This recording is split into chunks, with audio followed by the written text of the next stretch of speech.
Hello everyone, kids garden tutorial पे आप सभी का स्वागत है। आज हम लोग इंग्लिश ग्रामर के अंदर एक बहुत ही इम्पॉर्टेंट टॉपिक को डिस्कस करने वाले हैं जिसका हेडिंग है मॉडल ऑक्सिलरी। ठीक है, तो चलिए समझते हैं मॉडल ऑक्सिलरी क्या है।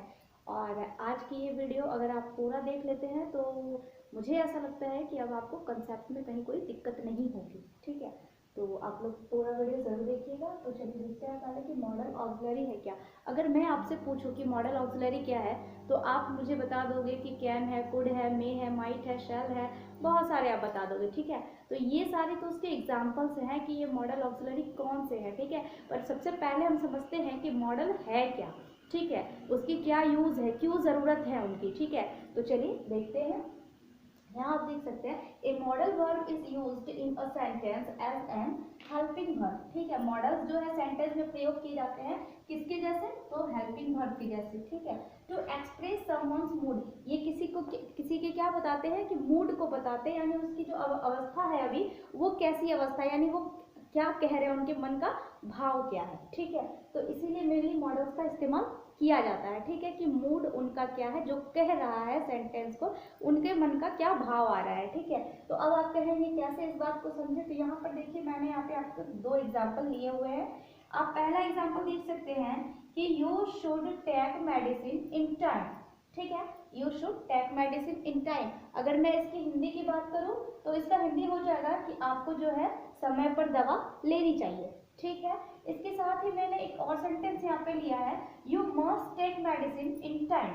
ठीक है, तो अगर मैं इसकी भी बात करूं हिंदी की तो इसका भी वही सेम मीनिंग निकल करके आएगा कि आपको समय पर दवा लेनी चाहिए। पर इन दोनों में अंतर क्या है, एक जगह आपने देखा कि यहाँ पे शुड है और दूसरी जगह मस्ट है, बाकी पूरे सेंटेंस ओवरऑल जो है बिल्कुल सेम है। तो दोनों में आखिर डिफरेंस क्या है, तो देखिए इससे जो है पूरे सेंटेंस का भाव ही बदल जाता है। कैसे आप बात करेंगे, तो देखिए यहाँ पे देखिए you should take medicine in time. आप सपोज कीजिए कि आप मान लीजिए बीमार है और कोई आपको बाहर वाला देखने के लिए आता है। ठीक है, तो वो क्या करेगा कि नहीं आपको भाई आपको समय पर दवा लेनी चाहिए, आपको अपना ख्याल रखना चाहिए। ठीक है, तो वो आपको एज अ सजेशन दे रहा है। ठीक है, कि आपको जो है अपनी मतलब अपना ध्यान रखना चाहिए, आपको अब दवा लेनी चाहिए। तो यहाँ पे वो सलाह हो गया, यहाँ पे वो सजेशन हो गया। ठीक है, यहाँ पे वो बात कर रहा है सजेशन की, कि यहाँ पे सजेशन का भाव निकल करके आ रहा है कि जो पर्सन है वो आपको सजेस्ट कर रहा है कि आपको अपनी जो मेडिसिन है वो टाइम पे लेनी चाहिए। बट अगर ये सेकंड सेंटेंस की हम लोग बात करें, जैसे you must take medicine in time. ठीक है, तो अब यहाँ पे आप सपोज करो आपकी मम्मी है। ठीक है, अब आप बीमार हो और सामने आपकी मम्मी है, तो उनका रिएक्शन कैसा होगा, इस सेंटेंस को, सेम सेंटेंस को अगर वो कहती हैं तो वो किस लहजे में कहेंगी कि तुम्हें दवा तो लेनी ही पड़ेगी, है ना। तो इस तरह का भाव निकल करके आता है। तो ये दोनों में भाव का बस अंतर है ना। तो उस भाव को किसने जताया, तो ये मॉडल्स ने ही जताया, क्योंकि आप देख सकते हैं यहाँ पे बाकी जो मीनिंग है सॉरी वर्ड जो है वो बिल्कुल सेम है, सिर्फ यहाँ पे शुड और यहाँ पे मस्ट, बस ये दो ही चीज का अंतर है। और इससे हमने देखा कि सेंटेंस के भाव में कितना ज्यादा अंतर है। ठीक है, तो इसी अंतर को हमें बताता है मॉडल। मॉडल्स की मदद से हम लोग इस तरह के भाव को जता सकते हैं या फिर जान सकते हैं कि सामने वाले के मन में क्या है। ठीक है, तो इसमें कैसे कैसे भाव होंगे, देखिए आपका एबिलिटी होगा, पॉसिबिलिटी यानी कि संभावना, परमिशन यानी कि अनुमति देने या फिर लेने के लिए, फिर है सजेशंस, अभी मैंने बात की यहाँ पे सजेशंस की। तो इस तरह के फीलिंग्स यहाँ पे जो है उभर करके आते हैं कि सेंटेंस में किस तरह की फीलिंग्स है। ठीक है, तो चलिए इसको हम लोग वन बाय वन देखेंगे। पहले हम लोग देखते हैं कि कितने मॉडल्स हैं। ठीक है, तो यहाँ पे जो है हमारे देयर आर 13 मॉडल्स ऑक्सिलरीज। यहाँ पे कितने मॉडल ऑक्सिलरीज है, तो 13 मॉडल ऑक्सिलरीज है।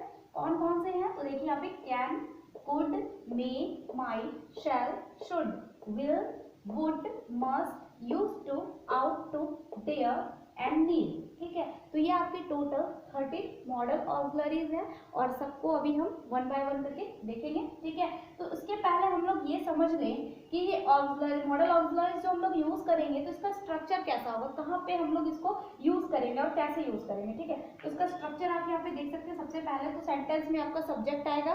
ठीक है, उसके बाद आपका मॉडल वर्ब आएगा, फिर आपका मेन वर्ब आएगा और उसके बाद ऑब्जेक्ट आएगा। ठीक है, तो ये इसका स्ट्रक्चर हो गया। ये अफर्मेटिव सेंटेंस के लिए हो गया। अगर मैं नेगेटिव सेंटेंस की बात करूं तो मॉडल वर्ब के बाद सिर्फ यहाँ पे सब्जेक्ट तो जैसा वैसा ही रह जाएगा, मॉडल वर्ब भी होगा और साथ में इसका नॉट लग जाएगा, ठीक है, फिर मेन वर्ब फिर ऑब्जेक्ट, ठीक है। तो ये हो गया नेगेटिव। अगर इंट्रोगेटिव की बात करूं तो वहां पे मॉडल वर्ब क्या हो जाएगा, वो सब्जेक्ट के पहले हो जाएगा, ठीक है, यानी पहले मॉडल वर्ब फिर आपका सब्जेक्ट फिर मेन वर्ब और फिर ऑब्जेक्ट, ठीक है। तो इस तरह से इसका स्ट्रक्चर होगा, ठीक है। अब तो यहाँ पे सबसे पहला जो हमारा है यूज ऑफ कैन, ठीक है, यूज ऑफ कैन के बारे में हम लोग सबसे पहले जानते हैं। तो यहाँ पे देखिए किस किस चीज का भाव इससे आएगा, तो पावर, एबिलिटी, परमिशन, यानी एबिलिटी यानी कि क्षमता बताने के लिए, यानी कि किसी के अंदर क्या एबिलिटी है, क्या क्षमता है उसकी, ये जताने के लिए हम कैन का प्रयोग करेंगे। उसके बाद परमिशन यानी कि अनुमति, अनुमति देने के लिए या फिर लेने के लिए, इसके लिए भी हम कैन का इस्तेमाल करेंगे। जैसे आप यहाँ पे एग्जाम्पल से समझिए, आई कैन डू दिस, इसका मतलब क्या हुआ कि मैं यह काम कर सकता हूँ, है ना, मैं ये कर सकता हूँ। तो यानी कि उसमें यहाँ पे क्या है, करने की जो है उसमें एबिलिटी है, तभी वो ये काम कर सकता है ना। दे कैन विन, यानी वो जीत सकते हैं, उसमें ये एबिलिटी है कि वो जीत सकते हैं, इसलिए यहाँ पे कैन का प्रयोग किया हुआ है। फिर है you can not drive A car, तो यहाँ पे आप कैन नॉट से कंफ्यूज नहीं होंगे, नॉट लगा हुआ है मतलब ये नेगेटिव सेंटेंस है, ठीक है, बट मीनिंग सेम ही रहेगा कि you can not drive A car, यानी तुम एक कार नहीं चला सकते क्योंकि तुम में वो क्षमता नहीं है, तुम में वो एबिलिटी नहीं है, ठीक है। तो यहाँ पे ये एक नेगेटिव सेंटेंस है, ठीक है। और फिर है can I go to the shop, क्या मैं दुकान जा सकता हूँ, तो ये एक परमिशन वाला सेंटेंस हो गया कि यहाँ पे आपका जो है परमिशन मांगा जा रहा है कि क्या मैं दुकान जा सकता हूँ। तो यहाँ पे हमने देखा कि जब बात हम एबिलिटी की करते हैं या फिर परमिशन की करते हैं तो हम किसका प्रयोग करते हैं, कैन का प्रयोग करते हैं, ठीक है। अब आते हैं हम लोग सेकंड नंबर पे, यूज ऑफ कुड।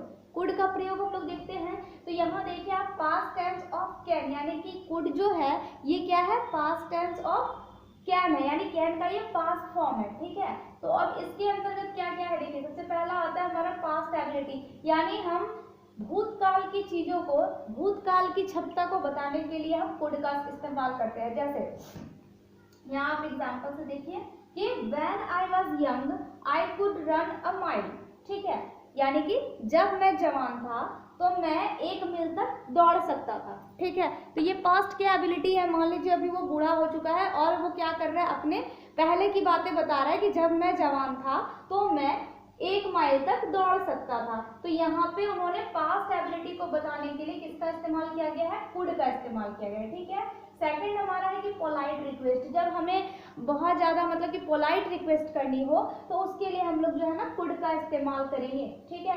जैसे could you please give me your notebook, क्या मुझे आप अपनी नोटबुक देंगे। तो ये एक बहुत ही मतलब कि जब आप उसमें कुड लगा करके अगर आप उनसे रिक्वेस्ट करते हैं तो सामने वाला पर्सन क्या होगा, थोड़ा मतलब खुश हो जाएगा कि वाह मुझे इतनी रिस्पेक्ट दे रहा है ना। तो बस ये उसमें ये कुड से यही रिस्पेक्ट झलक रहा है, ठीक है।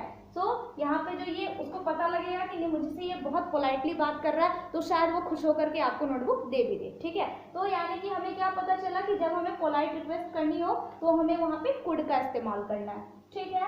फिर थर्ड नंबर पे आते हैं हम, अनरियल कंडीशन। अनरियल कंडीशन का मतलब क्या है कि वैसा कंडीशन जिसके बारे में मतलब कि कल्पना, ठीक है, कल्पना एक तरह से हम लोग कह सकते हैं इमेजिनेशन, जिसके बारे में बस सोच रहे हैं, वो ना पास्ट में कभी हुआ है ना अभी फ्यूचर में हुआ है ना कभी होगा, पर वैसे कंडीशन हमारे दिमाग में आते ही है ना। अब आप कहेंगे कैसा कंडीशन होता है वो, तो यहाँ पे आप थर्ड एग्जाम्पल देख सकते हैं कि if I were a bird I could fly to you.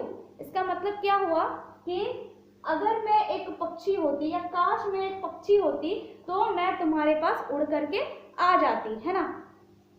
तो ये भाव यहाँ से निकल कर के आ रहा है। तो क्या पक्षी होना इंसान का संभव है? नहीं, बट ये एक इमेजिनेशन है, ठीक है। तो यहाँ पे उसी भाव को जताया जा रहा है कुड के माध्यम से, ठीक है, कि ये अनरियल कंडीशन है जो कि नहीं हो सकती है, बट ये सिर्फ एक इमेजिनेशन है। तो इस तरह के सेंटेंस में हम लोग जो है कुड का इस्तेमाल करेंगे, ठीक है। अब आते हैं हम लोग फोर्थ नंबर पे, यहाँ पे आप देख सकते हैं इनडायरेक्ट स्पीच में, ठीक है। तो ये भी एक ग्रामर का पार्ट है, अगर आपने पढ़ा होगा तो आप जानते होंगे कि यहाँ पे जब हम लोग इनडायरेक्ट स्पीच में कैन के जगह में, जैसे अभी हमने देखा यहाँ पे पास्ट टेंस ऑफ ये कैन भी है ना, तो कैन के पास्ट टेंस में हम यहाँ पे कुड का इस्तेमाल करेंगे। जैसे John asked if he could borrow my notebook, ठीक है, यानी जॉन मुझसे पूछ रहा था कि क्या वो मेरा बुक जो है वो उधार ले सकता है। तो ये जो सेंटेंस है ये इनडायरेक्ट स्पीच का है, और यहाँ पे हम लोग कैन की जगह पे, ये पास्ट में है क्योंकि, इसलिए हम लोग यहाँ पे कैन के पास्ट फॉर्म में कुड का इस्तेमाल करते हैं, ठीक है। एक और एग्जाम्पल है हमारे पास कि जैसे if you study hard you could pass the exam. I hope कि आप समझ गए होंगे कि इससे किस तरह का भाव निकल करके आ रहा है कि अगर आप अच्छे से पढ़ाई करते हो या बहुत मेहनत से पढ़ाई करते हो तो you could pass the exam, तो आप जरूर एग्जाम को पास करोगे, ठीक है। तो ये भी एक अनरियल कंडीशन में आएगा, ठीक है ना, कि अगर आप मेहनत करोगे तभी आप पास कर पाओगे, अदरवाइज तो पॉसिबल नहीं है, ठीक है। तो ये कुछ इसके जो भाव है वो निकल करके आते हैं कि हम कहाँ कहाँ पे कुड का इस्तेमाल कर सकते हैं और कैसे कैसे सेंटेंस में, ठीक है। चलिए अब बढ़ते हैं हम लोग आगे। अब आते हैं थर्ड नंबर मॉडल्स पे। ये है यूज ऑफ शुड, ठीक है। ये क्या है, तो पास्ट टेंस ऑफ शैल, ये शैल का पास्ट टेंस फॉर्म है कौन, शुड, ठीक है। तो इसका प्रयोग कहाँ पे किया जाता है, जब हमें एडवाइस देना हो, ठीक है, यानी कि सलाह जब हमें कभी किसी को देनी हो, तो जब हम वहाँ पे ऐसे सेंटेंस में किसका प्रयोग करेंगे, तो शुड का प्रयोग करेंगे, ठीक है। जैसे आप यहाँ पे एग्जाम्पल देख सकते हैं, you should take your medicine in time, यानी तुम्हें अपनी दवा समय पर लेनी चाहिए। तो ये क्या है, एक सजेशन है और इसमें हमने यहाँ पे शुड का प्रयोग किया है, ठीक है। ये मैंने आपको पहले भी बताया, वीडियो के स्टार्टिंग में ही आपने ये देखा था, ठीक है। फिर सेकंड देखते हैं हम कि you should respect your elders, यानी तुम्हें अपने बड़ों का आदर करना चाहिए, ठीक है। तो ये एक सलाह है, ठीक है। बाकी आप फॉलो करते हैं तो भी ठीक है, नहीं करते हैं तो फिर आपकी गलती है, ठीक है।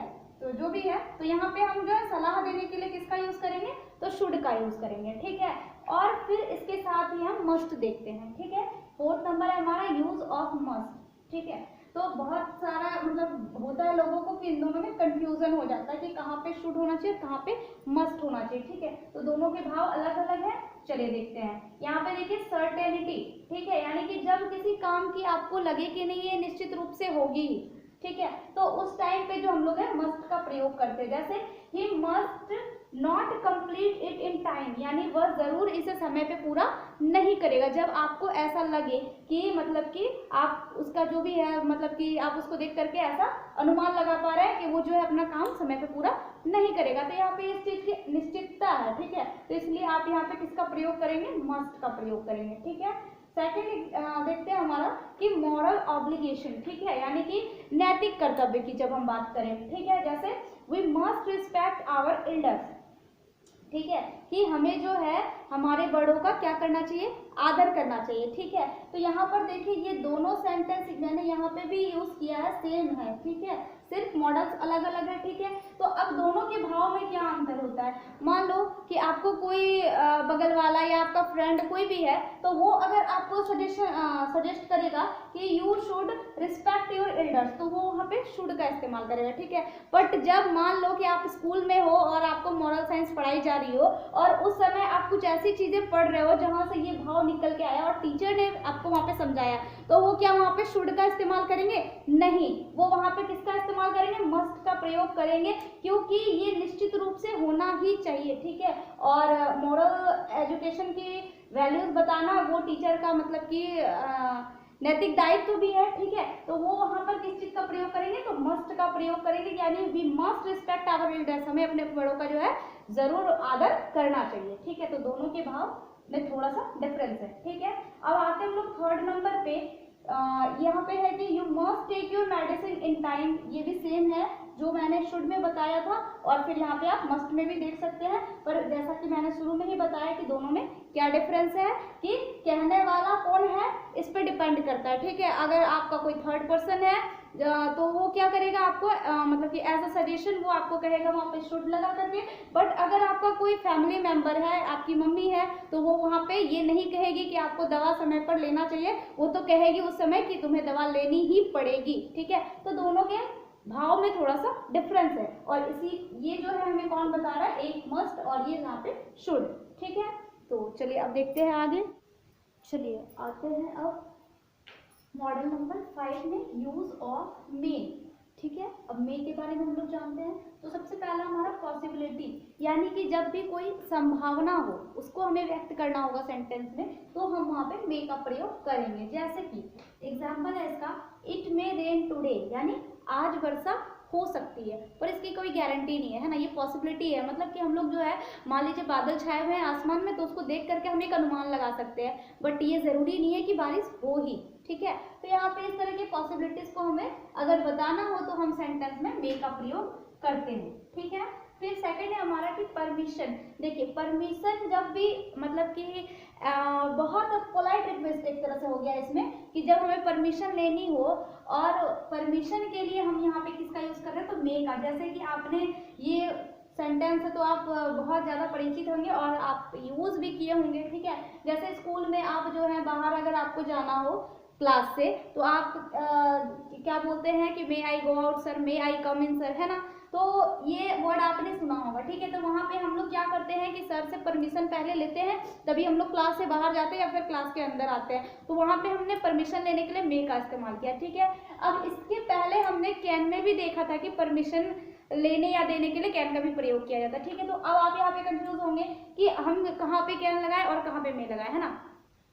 तो यहाँ पर देखिए दोनों में डिफरेंस क्या है। मे का प्रयोग हम कब कब करेंगे, देखिए जब आपसे कोई बड़ा है, ठीक है, आपसे कोई सीनियर पर्सन है, तो वहाँ पे हम मे का इस्तेमाल करेंगे। जैसे अब स्टूडेंट और टीचर का जो रिलेशन है, तो वहाँ पे अब आप टीचर से आप मान लीजिए कि परमिशन ले रहे हैं कि मैं क्लास से बाहर जाऊं, तो वहाँ पे आप कैन का प्रयोग नहीं कर सकते, ठीक है। वहाँ पे आपका मे ही लगेगा, ठीक है। फिर अगर आप अपने बॉस से बात कर रहे हो और उनसे आपको परमिशन चाहिए, तो आप वहाँ पे मे का इस्तेमाल करेंगे, ठीक है। उसके बाद कोई ऐसा थर्ड पर्सन जिसको आपने पहले नहीं जानते हैं, ठीक है, कोई स्ट्रेंजर पर्सन है, तो उस टाइम भी आप वहाँ पे मे का इस्तेमाल करेंगे परमिशन के लिए, ठीक है।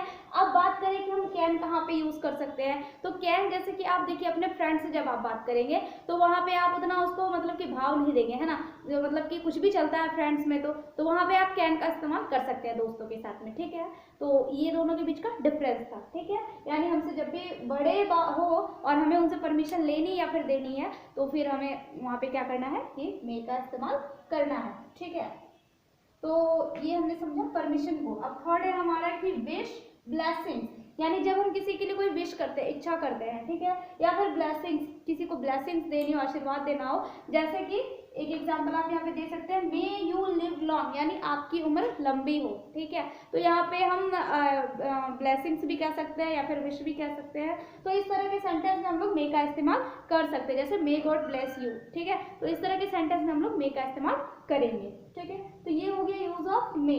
अब आते हैं हम लोग यूज ऑफ माइट में, ठीक है। तो यूज ऑफ माइट क्या है, तो ये है पास्ट टेंस ऑफ मे, यानी मे का ही ये पास्ट टेंस फॉर्म है, ठीक। जैसे कि आप यहाँ पे पहला एग्जांपल देख सकते हैं कि मीना माइट नॉट कॉल मी, तो यहाँ पर जो ये माइट यूज हुआ है, ये मे का यहाँ पे पास्ट फॉर्म है, ठीक है। अब आते हैं सेकंड नंबर पे। यहाँ पे क्या है कि लेस पॉसिबिलिटी है। हमने यहाँ पे भी देखा था कि पॉसिबिलिटी के लिए हम मे का इस्तेमाल कर रहे थे, यानी जब संभावनाएं व्यक्त करनी हो तो हम मे का इस्तेमाल कर रहे थे। माइट का भी इस्तेमाल हम लोग संभावना व्यक्त करने के लिए करेंगे, ठीक है। लेकिन अब दोनों में डिफरेंस क्या है, जब चांसेस ज्यादा हो किसी भी चीज के होने की, तो हम वहाँ पे मे का इस्तेमाल करेंगे, ठीक है। लेकिन जब हमें लगे कि पॉसिबिलिटी मतलब कि कम है थोड़ी, ठीक है, तो उस समय हम क्या करेंगे कि माइट का इस्तेमाल करेंगे, ठीक है। यहाँ पे आप जो है कैन का भी इस्तेमाल देखेंगे कि पॉसिबिलिटी में कैन का भी इस्तेमाल होता है। तो तीनों में अब अगर डिफरेंस की बात की जाए, तो मान लीजिए कि जब आपका 100% में से 99% आपको श्योरिटी हो कि ये हो सकती है, तो वहां पे हम कैन का इस्तेमाल करेंगे, ठीक है। बट अगर 100 में से आपको लगे कि नहीं 75% ही हम श्योर है कि होगा, तो उस कंडीशन पे आप मे का इस्तेमाल करेंगे, ठीक है। बट जब 50-50 के चांसेस हो, यानी 100% में से आपको 50% लगे कि हो सकता है ये काम, तो आप वहां पे माइट का इस्तेमाल करेंगे। यही तीनों में डिफरेंस है, ठीक है। कैन में और माइट में ये डिफरेंस है कि सबसे ज्यादा पॉसिबिलिटी होगी तो हम कैन का इस्तेमाल करेंगे, उससे थोड़ी सी कम हो तो हम मे का इस्तेमाल करेंगे, और उससे भी कम हो यानी बहुत कम पॉसिबिलिटी हो तो हम माइट का इस्तेमाल करेंगे। तो ये तीनों की डिफरेंस थी, ठीक है। आई होप कि आपको ये चीजें समझ आ रही होंगी। चलिए अब देखते हैं यूज ऑफ शैल विल। ठीक है, दोनों का साथ में देख लेते हैं। तो शैल और विल का जो प्रयोग है वो फ्यूचर इंडेफिनिट टेंस में होता है। ठीक है, फ्यूचर इंडेफिनिट टेंस में होता है, ये आपने टेंस के अंदर भी पढ़ा होगा। ठीक है, और शैल का जो इस्तेमाल है वो आई और वी के साथ में किया जाता है। ठीक है, और इसके अलावा जितने भी हैं उसके साथ में विल का प्रयोग किया जाता है। जैसे आई शैल गो, मतलब मैं जाऊंगा, यू विल रीड, यानी तुम पढ़ोगे। ठीक है, तो इस तरह से ये फ्यूचर इंडेफिनिट टेंस में इसका प्रयोग होता है। ठीक है, अब आते हैं हम लोग यूज ऑफ वुड में। ठीक है, तो ये वुड क्या है, तो पास्ट टेंस है ये विल का। ठीक है, विल का ये पास्ट टेंस फॉर्म है।